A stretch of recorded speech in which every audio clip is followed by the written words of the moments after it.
Salam everyone, welcome to this free series of Calligraphy and Ponder. As by the name you can understand, in this series we will be doing calligraphy. We will also ponder or understand what we are writing, because I strongly believe that it's very important for us to understand what we write and try to implement it in our lives, okay? So to get the blessings of it. So I will be doing the calligraphy part, including the basics of calligraphy with pencil. Okay, I have made this a beginner friendly for those who don't have the supplies, and those who cannot take up the paid courses for now. They can at least start calligraphy with pencils they have. Okay, so I'll be doing the calligraphy part, and to understand what we are writing, I'll put up a link related to that and you can watch that link.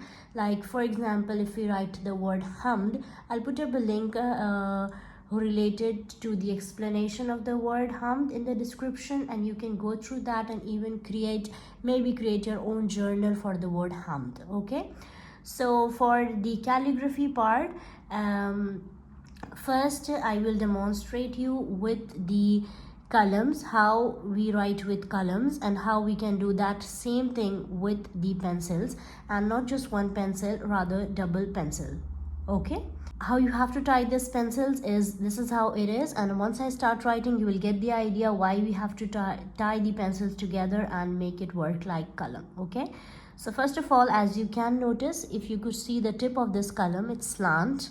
Okay, so we are trying to make pencil work like column, so we will tie the two pencils together in a way that it is slant. Okay, which means one pencil will be a little ahead and other little below. Okay, and tie it tightly so that it doesn't move much, but at the same time give you the the space to move it the way you want it. Okay, okay, if you stick it together and you have if for example stuck it this way, then you won't be able to move it. So I suggest just tying it together like this, okay, to make it work like column. Okay, so basically what we I have some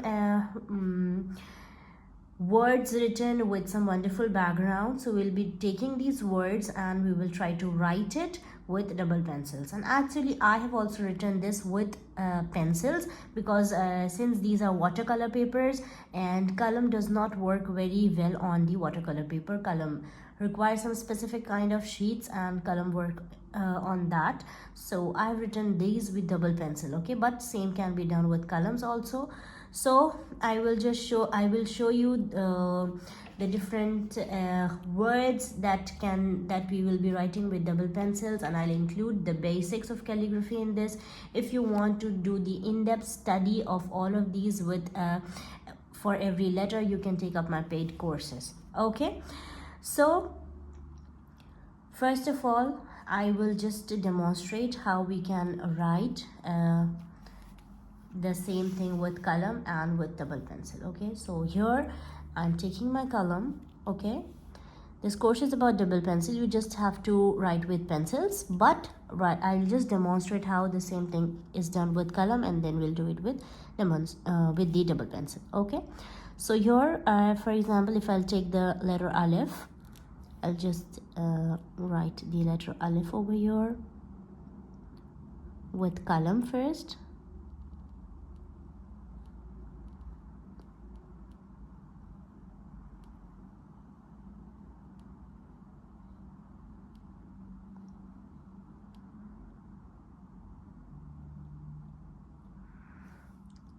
Okay,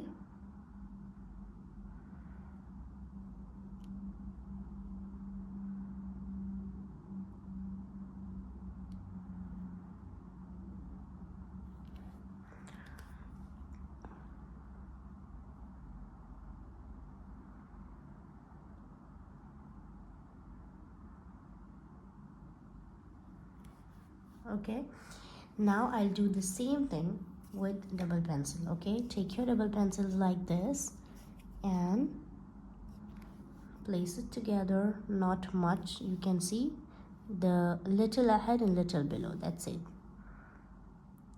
Okay, now I'll just place this just like this.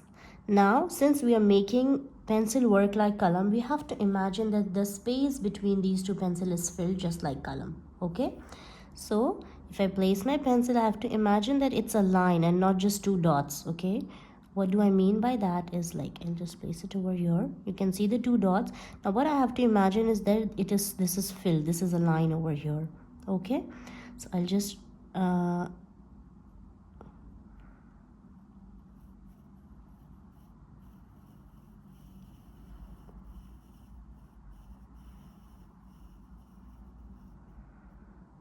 okay, now I'll stop here, and again I have to imagine that this space is filled, so I'll just fill it over here.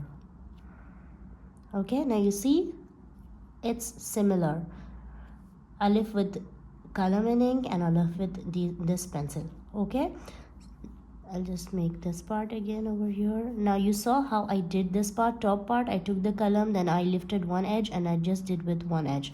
So again I'll just I'll rotate and lift one side of the pencil, and with one pencil basically I'll just extend it and I'll make this Helia, the top part of Alif. Okay, so you can see how I did the same thing with Qalam and how I did the same thing with double pencil. Okay,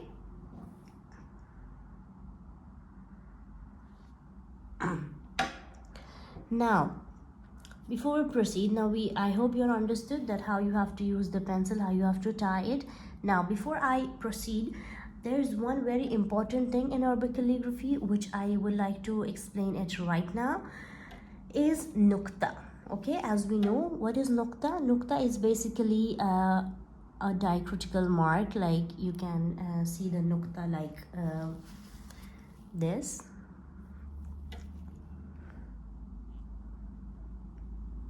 Okay, now what we know of nukta is used to identify the letters in Arabic, like how to differentiate whether it is letter ba or ta or tha, we identify it with nukta.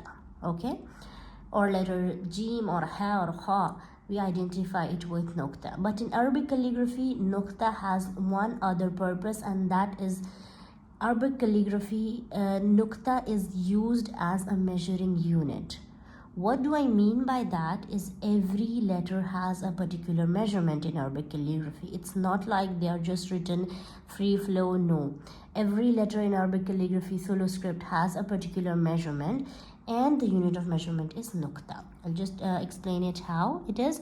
So like this is letter Alif. Now letter Alif will have a particular length. What do I mean by that is, if I measure this height of Alif from here to here, the height of Alif, standard height of Alif, is 7 nukta. So when I measure this, it will turn out to be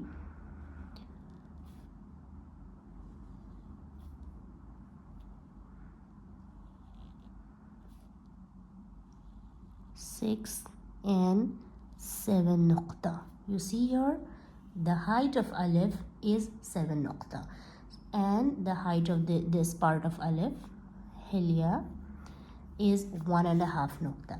So if I take a smaller Qalam, for example, like over here, the nukta would be smaller. Okay, and accordingly the Alif would be smaller. Okay, and that's why the measuring unit in Arabic calligraphy is nukta. It cannot be, I cannot say you that you have to make Alif of 7 centimeters or 8 centimeters. No, because the size of Qalam you're using, accordingly you will have the nukta, and accordingly everything will be measured. So every letter in Arabic calligraphy has measurement. So if you want to go study that deeply, like measurement of every letter, and every letter has even more details, like for example, if you see Alif is not straight, okay, it is slightly curved. If I make a line on the left of Alif, it's not straight and you will have a small space. So everything has a measurement in Arabic calligraphy. So if you want to study in detail, you can take up my paid courses. Okay, in this course I will write the words and I will give you the basic measurements. Okay, and we will see that for this Alif as well with double pencil.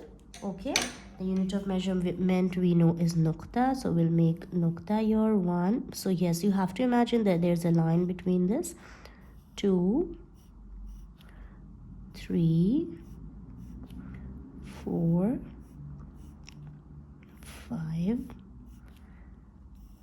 6.